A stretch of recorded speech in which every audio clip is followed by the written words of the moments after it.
What is up, ladies and gents? It's your boy Jermaine, Event Main on MMA, and today we are checking out this video from MMA Friction. We are talking about the fight from last night, the main event between Manel Kape, Manel Kape and Asu Almabayev. I keep trying to say Cape, but Manel Kape, Asu Almabayev. I went with Asu. I thought the wrestling was going to be a big factor in here. And then he would be able to tire out, like how, we saw Muhammad Mokaev, like, all over this man on the ground, just having his way with Manel in that fight. I thought Asu would be able to do something similar, but no. Dude, he was catching, like, outside of the eye pokes, all right? People are going to talk about the fouls, but outside of the eye pokes, I felt like Manel was so much faster than Asu. He was catching him with double jabs, and you'd see, like, Asu react after the second punch. He'd get hit with the two jabs and then go, like, what the fuck? Like, what happened? He wasn't seeing any of it. Like, Manel was so much faster than him. So, like, outside of the fouls, Manel still was dominating. If only the multiple eye pokes didn't happen. But this is not the way you want to end the fight, running like this, and the ref is like, all right, this is over. That's not what you want. Manel Kape versus Asu Almabayev just wrapped up on UFC Fight Night, and man, what a wild fight. Before I break it all down, I just have to say, my boy did it. Now, I had my doubts. I really did, to be honest. I wasn't sure if Kape was going to lock in and deliver when it matters the most because, let's be honest, we've seen him drop the ball before against Muhammad Mokaev, against people like Alexander Pantoja the most because, let's be honest, we've seen him drop the ball before against Muhammad Mokaev, to be honest. I wasn't sure if Kape was going to lock in and deliver when it matters the most because, let's be honest, we've seen him drop the ball before against Muhammad Mokaev, against people like Alexander Pantoja. He had his moments where you can see the potential, but he never fully capitalized on it. He always seemed a little too patient against grapplers, maybe even hesitant at times. And it made me wonder, is Kape... That's what I thought. He's usually super hesitant. This one, he was like, fuck that shit, I'm coming forward. And the wrestler couldn't get their game going. He usually moves back and is real hesitant and lets them take him down. Like, this one, he was like, I'm beating that ass. He came forward. It was great. Kape going to be one of those guys with wasted potential. A fighter who has all the talent in the world, but just never put it all together on fight day. But man, he brought it. And not just a little. Kape showed up locked in, focused, and looking like the best version of himself. The second I saw him, how he was pressing forward, how he was cutting off the cage, switches stances mid-combo, and was just letting his hands fly, I knew this was the guy I always believed he could be. This was the version of Kape that can make a serious run for the title. And dude, it was so satisfying to watch. Yeah, it was when we nice. Look at the flyweight division, and let's be real, the division has never been known for having a lot of stars. Outside of Demetrius Johnson, Henry Cejudo, and maybe Brandon Moreno, most casual fans don't really connect with the 125ers. But Kape, this guy can break through. He's got an exciting style. He's not just a point fighter. He's looking to put people out, and he's got power. And in this division, that's rare. When Kape lands, you can literally see his opponent's getting sent flying. It's ironic, but yeah, these flyweights actually fly when he cracks them. He's got the personality, the dude is edgy, confident, and he just doesn't care. He's out there speaking his mind, flipping off his opponents, getting into verbal spats with the media, and bringing a level of entertainment. He should fight Israel Adesanya next. That this division desperately needs. And most importantly, he's finally showing that he could put it all together in the octagon. Now, going on to the fight itself, Kape came out like a man on a mission. Right away, you could tell that the mindset was different. He wasn't second guessing himself. He wasn't waiting. He was hunting. From the opening bell, he took control, pressing forward and forcing Almabayev into defense mode. You can see Almabayev trying to find his range, but Kape wasn't giving him the time or space to get comfortable. The stance switches was on point. He would blitz in from southpaw, then seamlessly transition to orthodox mid-combo, throwing jabs and rights over the top.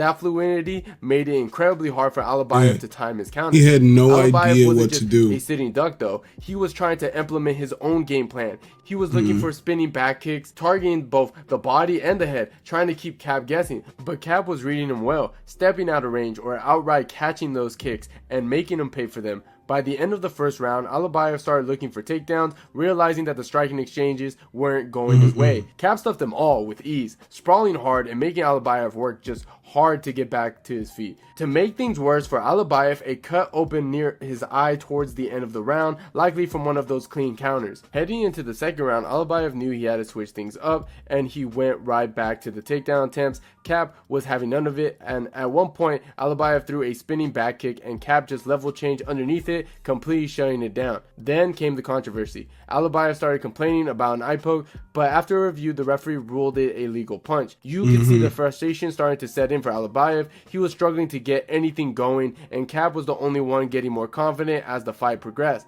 By the time the third round started, Almabayev looked completely overwhelmed. He was backing up even more, circling a lot, and at times, even turning his back. It was clear that he was feeling the pressure, and Kape was relentless. Almabayev was shooting desperately for takedowns, but Kape defended well. He held strong. Then, in one of the weirdest moments of the fight, Almabayev literally sprinted across the octagon to create distance, and it was bizarre to watch. He was just outright running. Kape was staying composed, kept cutting them off, landing clean shots, and kept pressuring on. He just kept Eventually, running. Almabayev stopped mid-fight to complain to the ref about another illegal foul, but the referee didn't intervene. Kape sensed the moment, capitalized, and landed a few more clean shots. Then the referee stepped in and called the fight, awarding Kape the TKO victory. Now, was it the cleanest stoppage? Almabayev wasn't rocked or unconscious, but turning your back away like that repeatedly, disengaging, and not actively defending yourself, it's just not something that the referee's just gonna let you slide with, you know? And yes, there was some controversy with that stoppage, and some fans felt like Almabayev was looking for a way out. Others argued that the ref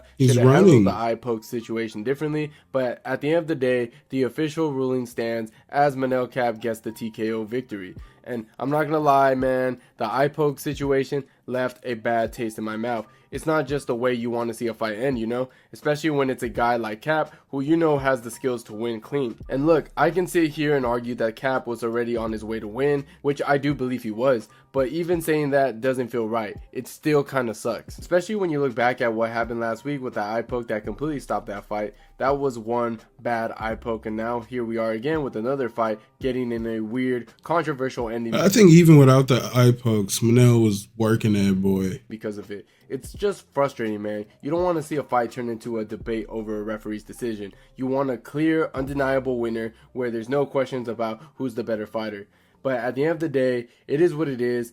This is the fight game. Stuff like this happens. Would I have preferred Kape to get a clean finish without any controversy? Of course. But do I think he was already in full control of the fight before the stoppage? Yeah, I do. So while the ending isn't ideal, I still think the right guy won.